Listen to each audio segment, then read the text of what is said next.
Hello everyone, welcome to the institute of professional accountants. और आज हम लोग ये डिस्कस करने वाले हैं कि ये जो डिप्लोमा है, diploma in accounting and finance, इसको करने के बाद में क्या आप लोगों को जॉब मिल जाती है और आपको स्टार्टिंग सैलरी जो है वो कितनी हो सकती है, या फिर ये कोर्स की फ़ीस जो है पूरे इंडिया में कितनी है, और आप ये कोर्स करने के बाद में आपका खुद का बिजनेस जो है वो स्टार्ट कर सकते हैं क्या। So we are going to discuss all these important topics in this video. So please watch the video till the end, so you will get all the information about it. And if you have not subscribed our channel, so do subscribe it and like, share, comment, so that you will get to know all these kind of accounting or financial related video. So let's start the video. तो सबसे पहले हम लोग ये discuss करते हैं कि ये जो डिप्लोमा है, diploma in accounting and finance, इसमें आप लोगों के लिए जॉब ओपनिंग्स जो है वो कौन सी पोजीशन से आती है। ठीक है, आप किस किस पोजीशंस के लिए आप अप्लाई कर सकते हैं। तो गाइज, आप लोग इस कोर्स को करने के बाद में आप book keeping clerk, billing clerk, या कैशियर, टैक्स अकाउंटेंट जैसे भी काम कर सकते हैं, या फिर चीफ फाइनेंशियल ऑफिसर की भी पोजीशंस होती है जिसके लिए आप अप्लाई कर सकते हैं। तो ऐसे कई सारे जॉब्स जो है वो मार्केट में ओपनिंग्स जो है वो आपके लिए आते रहती है, जिसके लिए आप अप्लाई कर सकते हैं।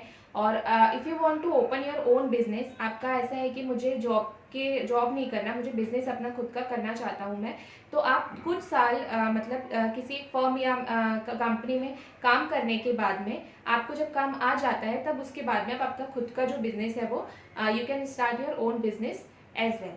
तो अब देखते हैं कि इस कोर्स की फ़ीस जो है वो पूरे इंडिया में कितनी है।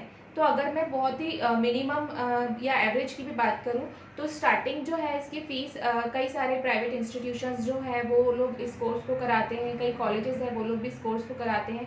तो हमारे इंडिया में इसकी मिनिमम फ़ीस जो है वो 10,000 से लेकर 1 लाख तक के हो सकती है।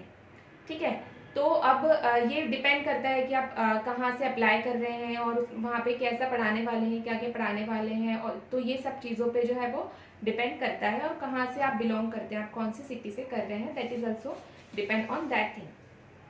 तो अब देखते हैं कि अब इसको करने के बाद में आपको आपके लिए सैलरी जो है वो कितने देते हैं, मतलब कॉरपोरेट्स या जो फर्म्स हैं, आपको मिनिमम एवरेज सैलरी जो है वो इंडिया में कितनी है। तो आपको जो एवरेज सैलरी जो है वो स्टार्टिंग में 1.8 लाख से लेकर 5 लाख तक के ऑफर की जाती है। बट अगर आपको काफ़ी एक्सपीरियंस हो जाता है तो आप इससे ज़्यादा भी अर्न कर सकते हैं। Again I will tell you कि ये आपके काम के ऊपर डिपेंड करता है कि आपको कितना काम आता है, या फिर आपने कई सालों का आपका एक्सपीरियंस हो गया है तो फिर। बट एवरेज ऑन जो स्टार्टिंग सैलरी रहती है वो 1.8 लाख टू 5 लाख तक की होती है। Now the next question is arise here कि is that diploma worth it, मतलब ये जो डिप्लोमा है ये आपको करना चाहिए या नहीं करना चाहिए। So I want to tell you कि अगर आपको अकाउंट में इंटरेस्ट है और आप you want to make your career in accounting field only, तो आपको ये डिप्लोमा ज़रूर करना चाहिए। और इसके लिए आप कैसा कर सकते हैं कि आप स्टार्टिंग में अकाउंटिंग क्लर्क जैसे जो है वो कहीं पे अपॉइंट हो सकते हैं, वहाँ पे थोड़े दिन जॉब कर लीजिए। उसके बाद में you can move to the management field, मतलब उसके बाद में आप मैनेजमेंट में ही अकाउंटिंग जो डिपार्टमेंट होता है आप उसमें you can apply there as well.